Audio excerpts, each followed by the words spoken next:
Përshëndetje shikues të nderuar, jeni me edicionin e zgjeruar të lajmeve të orës 15 këtu në Radio Televizionin Publik të Kosovës. 30 raste të reja me COVID-19 janë konfirmuar mbrëm, ndërsa është njoftuar edhe për 9 pacientë të tjerë të shëruar. Deri më tani në nivel vendi këtë infektuar me COVID-19 janë 510 persona, 93 janë shëruar, ndërsa 12 kanë vdekur. E për të diskutuar më shumë rreth gjendjes së pacientëve në klinikën infektive do të flasim me infektologën Vera Andrejaj. Zonja Andrejaj, përshëndetje dhe faleminderit për këtë linjë të drejt për drejt. Zonja Andrejaj, nëse më dëgjon si është gjendja e pacientëve të cilët janë të shtrirë në klinikën infektive, duket sikur linja ka mbaruar ende pa nisur, por ne do të provojmë gjatë këtij edicioni të lajmeve përsëri të lidhemi me zonjën në fjalë dhe do të flasim për të infektuarit edhe më gjithësisht. Ndërkohë vazhdojmë me informacione të tjera. Kryetari i komunës së Malishevës Ragip Begaj ka deklaruar se prej 70 personave të infektuar në këtë komunë, 31 janë të shëruar, kurse të tjerët janë në gjendje stabile. Derisa theksoi se komuna që ai udhëheq po e menaxhon mirë situatën e krijuar me COVID-19 dhe po shkon drejt stabilizimit. Ndërsa familjet që janë raste sociale, sipas kryetarit Begaj po ndihmohen vazhdimisht me pako ushqimore dhe higjienike, në mënyrë që ata të qëndrojnë në shtëpi. Të nderuar shikues, do të lidhemi tani drejt për drejt me infektologon Vera Andrejaj. Zonja Andrejaj, përshëndetje, apo dëgjohemi tani? Përshëndetje për ju dhe për gjithë shikuesit tuaj, po dëgjohemi tani. Kërkoj falje, kemi pak vështirësi në lidhje, por shpresoj që tash do të jetë gjithçka më mirë. Zonja Andrejaj, si është gjendja pacientëve të cilët janë të shtrirë në klinikën tuaj aktualisht? Për momentin në klinikën infektive janë të shtrirë 55 pacient COVID pozitiv, prej tyre 14 pacient janë me gjendje të rënduar dhe janë në asistencë të oksigjenit, ndërsa 2 janë në mjekimin intenziv ku janë në ventilim mekanik, gjendja atyre është e rëndë, deri dhe kritike, por deri më tani me parametra vital janë stabil. Ndërkohë, zonja Andrejaj është edhe një paciente shtatzën. Si është gjendja e saj, apo trajtohet ajo në kujdesin intensiv? Po e vërtet, në mjekimin intensiv në kuadër të klinikës infektive është edhe një paciente shtatzën në javën e 28, gati java 29.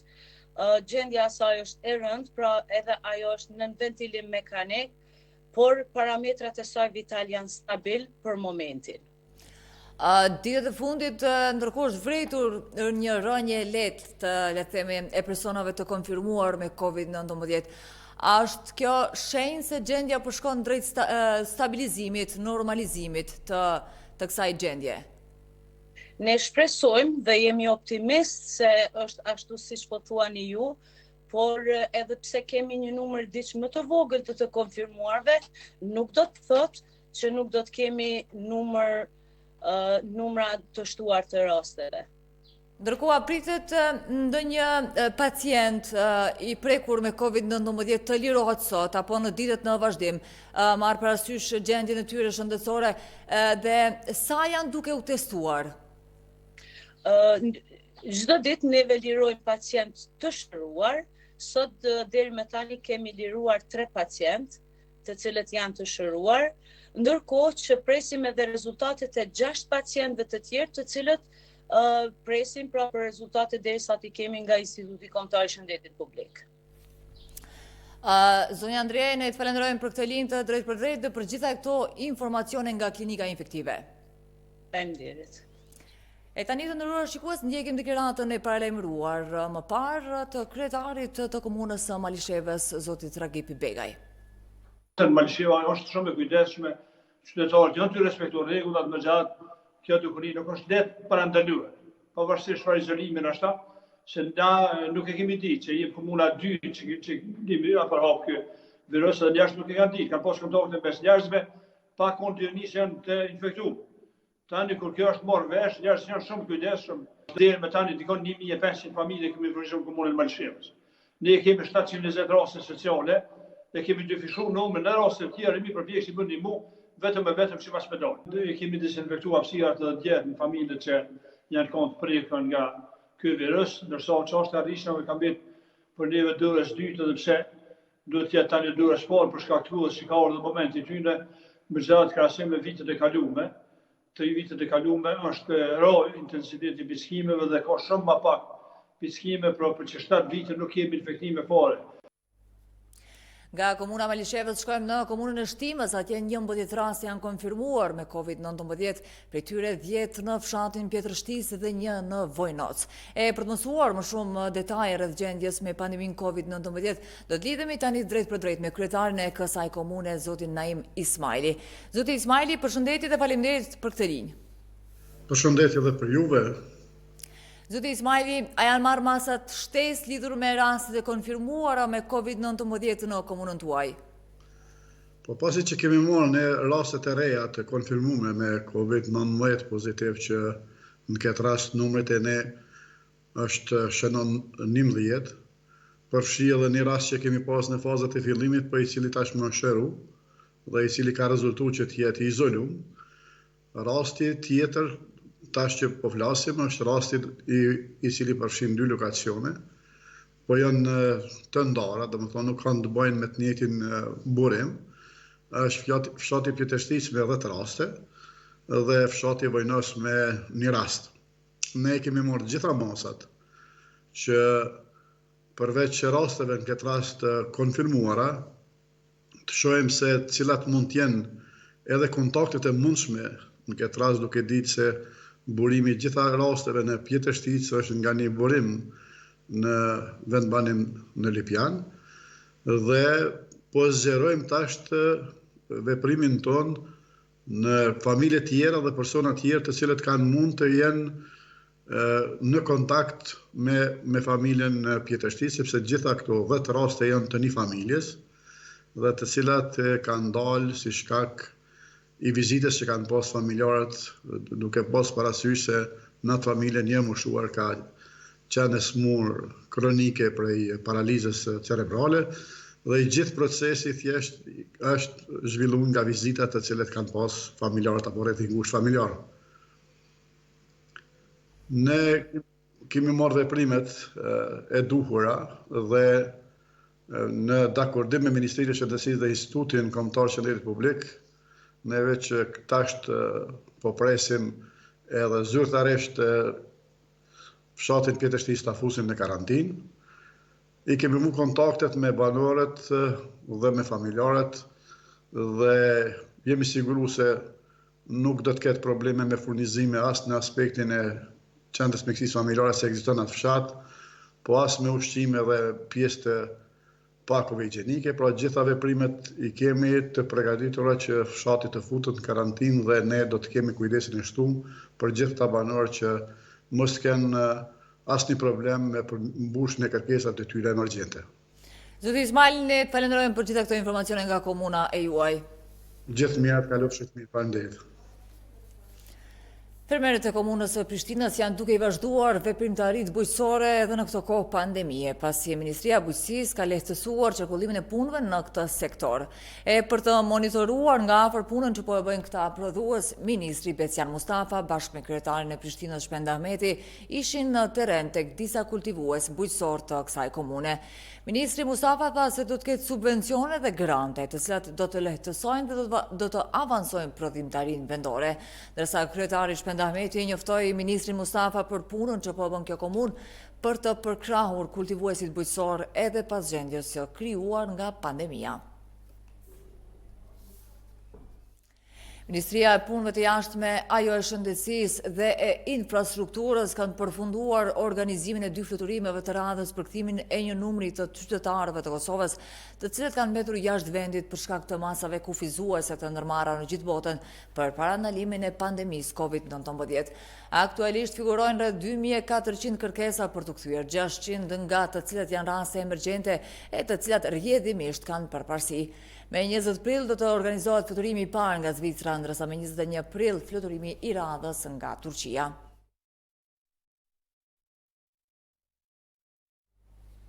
Të nderuar shikues, tani do të lidhemi drejt për drejt me konferencën e Partisë Demokratike të Kosovës, ku fjalën e ka deputetja Blerta Deliu Kodra. Gjenocitin serb.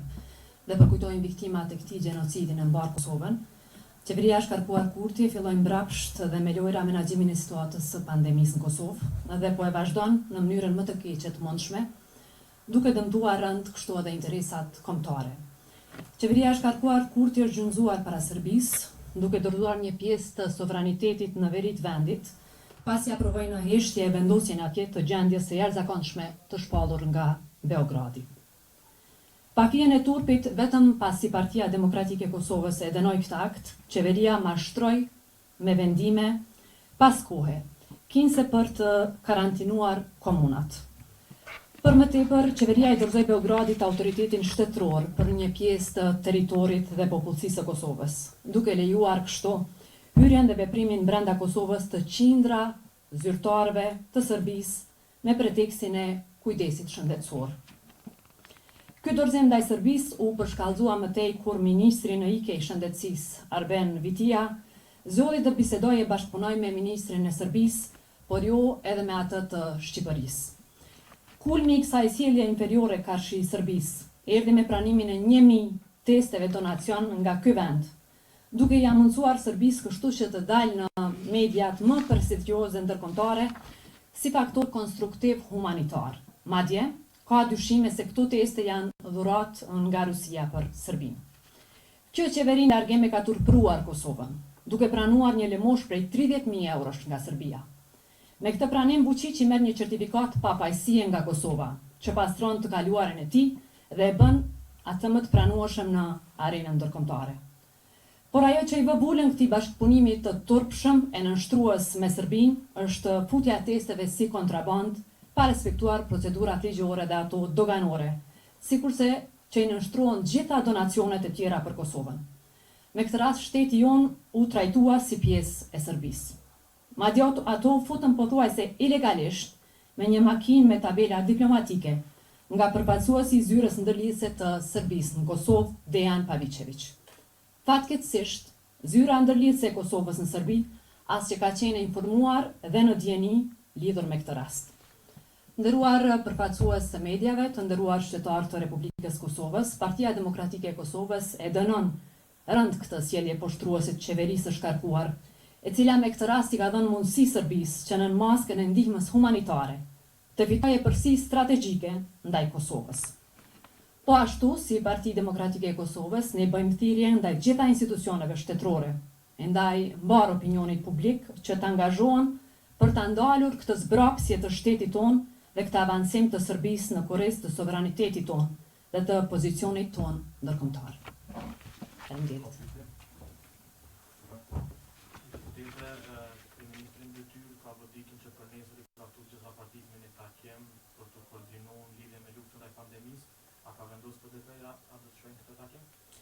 Faleminderit shumë për pyetjen. Partia Demokratike e Kosovës është duke diskutuar këtë çështje. Natyrisht ne ende nuk kemi qendrim të qartë lidhur me takimin e nesërm, por sapo të ketë qendrim, ne do të dalim si organi kryesisë lidhur me këto zhvillime. Faleminderit.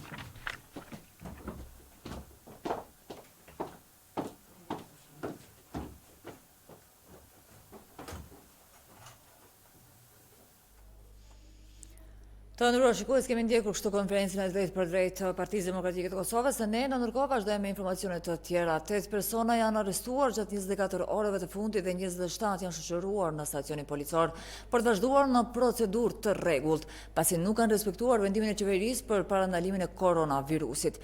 Sipas policisë, 2 persona janë arrestuar në Gjilan, një në Pej dhe një tjetër në Istog, kurse në Klinj janë arrestuar 3 të dyshuar pasi kanë lëvizur me veturë duke mos respektuar kështu vendimin e qeverisë për kohën e lëvizjes. E në Mitrovicë është arrestuar një i dyshuar mashkull kosovar, pasi i njëjti nuk ka respektuar vendimin e qeverisë, ndërsa 5 persona janë shoqëruar në stacionin policor në Prishtinë, 17 në Prizren, 5 në Suharek. Me vendim të prokurorit dhe me urdhër të prokurorit të dyshuarit janë liruar në procedurë të rregullt.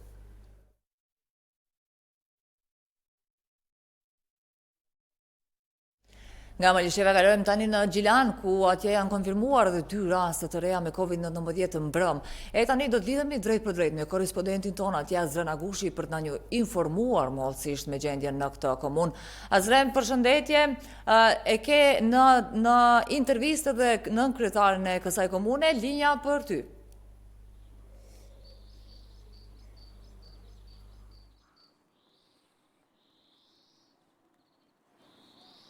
Faleminderit, Ilza. Do të bisedojmë në kryetarin e komunës së Gjilanit, zotin Arbar Ismaili. Zoti Ismaili, tash i kemi edhe 2 raste të reja në Gjilan. Janë të qytetit, të rrethinës, apo janë të kontakteve apo raste? Po, faleminderit shumë, Azren. Edhe sot kemi qenë në kontakt vazhdueshëm me familjen e të prekurve. Pra edhe ju siç e dini, nga mbrëmja lajmëruan edhe 2 raste një ora për ne, janë raste në qytet, kontaktit familjes ngushtë, pra të listës A që ne po e quajmë, mirë po fati i mirë i krejt kësaj është që personi i parë nga familje i cili ka qenë me COVID-19, pas shkuarjes tij në infektiv, ne i kemi marrë gjitha masat që familja tjetër vetë izolume deri në testet e reja që i kanë bërë. Pra nga mbrëm, duke u bazuar në testet e ditës djeshme, në mbrëmje ka rezultuar që edhe 2 anëtarë të familjes njëjtë janë pozitiv. Mirë po gjendja e tyre shëndetësore është shumë e mirë dhe të 2 gjenden në shtëpi. A keni arrit ta keni listën e kontakteve të tyre 2 trive? Fal bashkëpunimit ton institucional edhe fal bashkëpunimit sinqert të familjarëve, kemi arrit me pas listën e tyre dhe Instituti Kombëtar i Shëndetit Publik është duke kontaktuar gjithë ata që kanë pas kontakt me personin në fjalë. Unë po du me besu që nuk ka me qenë rrezik për shkak që gjitha rrugët flasin për një bashkëpunim të mirë ndërinstitucional dhe kur kjo po ekziston edhe puna jonë ose angazhimi jonë për parandalimin e këtyre rasteve po është mali. Një rast që e kemi nga Gjilani, nga komuna e Gjilanit është me hemodializë, si është gjendja e tij?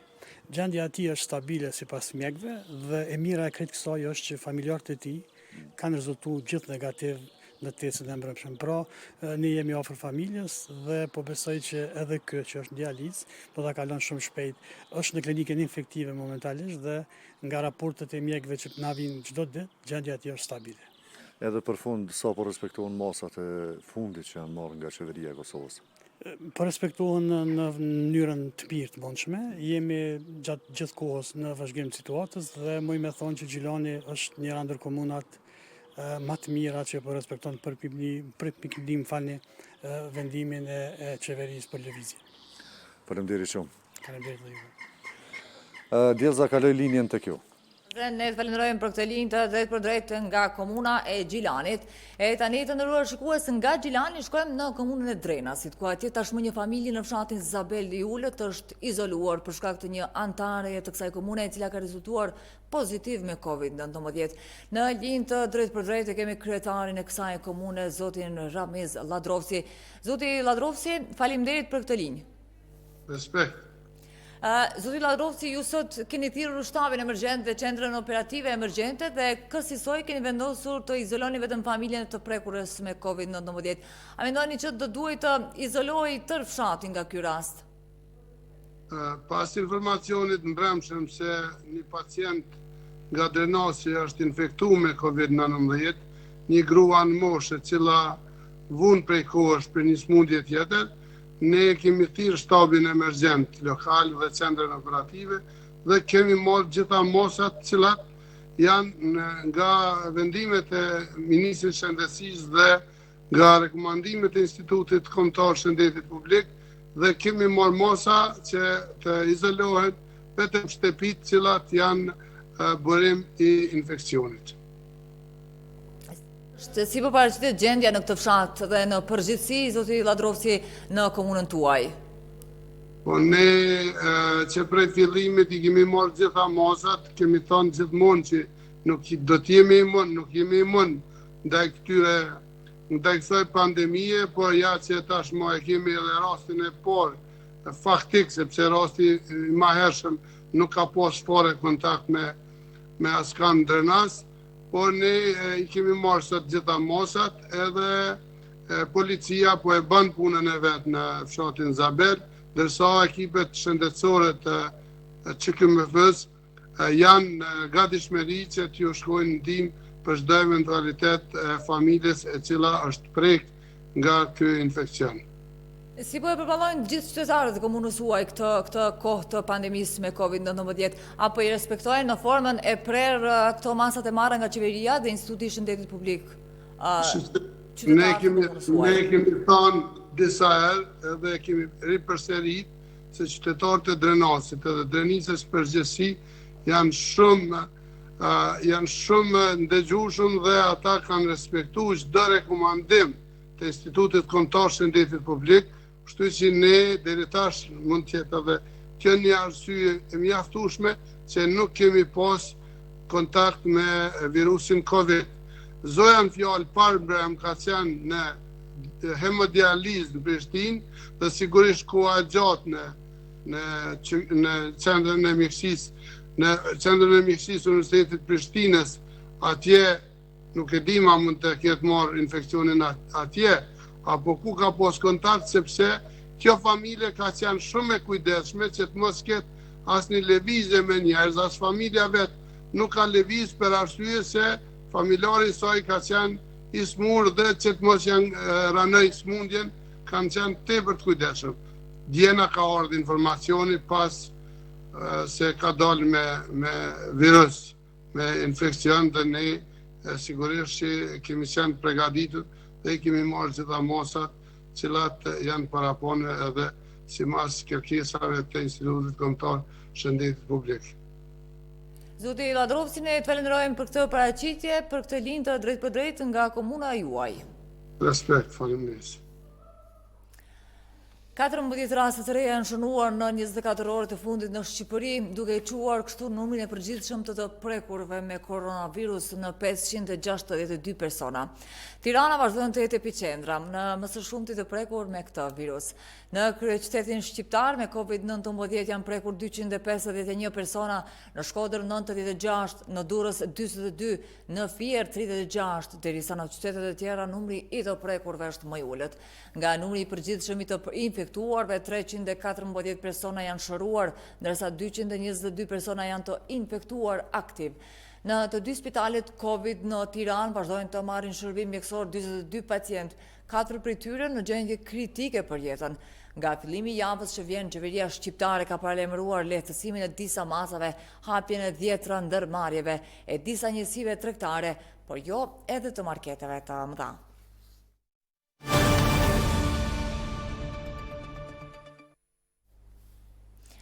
Ish-kryeministri Haradinaj ka deklaruar se çansja e tanishme përfaqësuesit e lartë Joseph Borrell dhe përfaqësuesit të BE-s për dialogun lajçak është një përpjekje për ta zvarritur marrëveshjen përfundimtare dhe për ta rikthyer kësaj dialogun në një proces të pafund.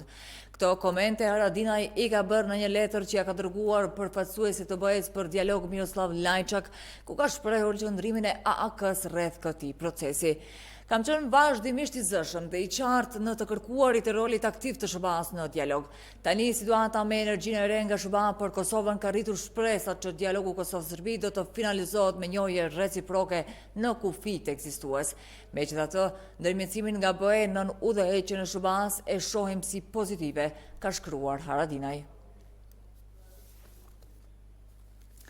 E Lidhja Demokratike e Kosovës ka refuzuar ftesën e kryeministrit në detyrë Albin Kurti dërguar partive politike për një takim për nesër, e ku temë do të ishte menaxhimi i situatës gjatë pandemisë COVID-19. Sipas Abdullah Hotit, kjo tërheqës nuk shërben për asgjë, ndërsa kryetari i AAK-s Ramush Haradinaj ka qenë edhe më i ashpër kur është deklaruar për mos pjesëmarrjen e tij. Haradinaj ka thënë se Kurti është mashtrues dhe jo serioz, duke i ftuar pas 6 javësh liderit në takim. Nga Partia Demokratike e Kosovës kanë thënë se ende nuk ka një vendim derisa ata të nismës social-demokrate nuk janë përgjigjur. Kryetari i Bordit të Odës së Afarizmit të Kosovës, Skënder Krasniqi, thotë se pandemia përveç të hyrave buxhetore do të shkaktojë edhe humbjen e vendeve të punës në masë të madhe. Sipas Krasniqit, nëse nuk do të ndodhë përkrahja institucionale për vendin, deri në fund të vitit do të ketë deficit buxhetor. Nëse nuk përkrahet biznesi, të hyrat e shtetit do të jenë ekstrem më të vogla, edhe do të kemi rrëmje të punësimit shumë më të madhe. Me thonë, veç tash llogaritë që mund të kemi 50.000 vende të humbja.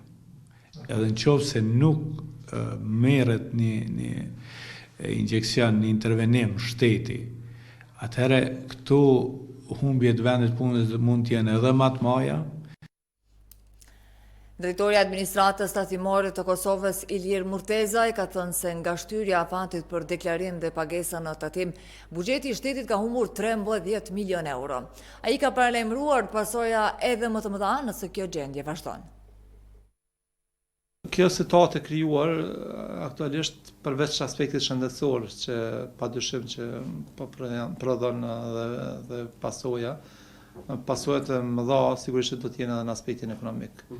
Ku dihet tani që përveç buxhetit shtetit që do të afektohet padyshim, afektim shumë i lartë pritet të jetë edhe në sektorin ekonomik, gjithsesi të kompanitë të cilat zhvillojnë aktivitet ekonomik. Për ne si institucion si Administrata Tatimore e Kosovës, vetëm këto ditë gjatë muajit mars, po themi si rezultat i shtyrjes ose zgjatjes së afatit për deklarim dhe pagesë tatimeve, kemi tyra të pritshme me pak për 13.6 milion euro.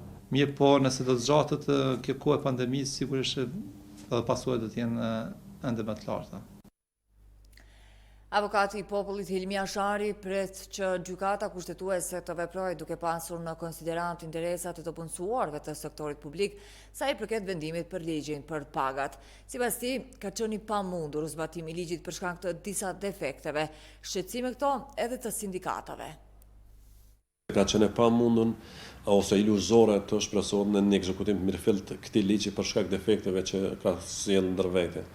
Sidoqoftë, tashmë gjykata kushtetuese ne kemi paraqitur shqetësimet tona edhe po kemi ndëgjuar gjithashtu vlerësimet e sindikatave të cilat pastaj na janë paraqitur neve, kanë bënë kërkesë që përmes neve dërgojnë një lloj peticioni gjithashtu në gjykatën kushtetuese si kërkesë që të merren në konsiderat shqetësimet që kanë pas punonjësit e arsimit dhe shëndetësisë.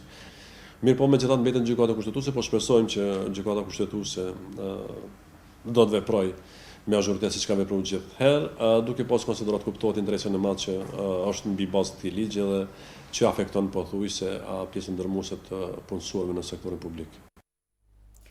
Në klinikën e radiologjisë të QKUK-s për herë të parë është përdorur stent në enë të gjakut tek pacientja 70 vjeçare me paralizë të anës së majtë si pasojë e mbylljes së enës së gjakut në tru me tromb.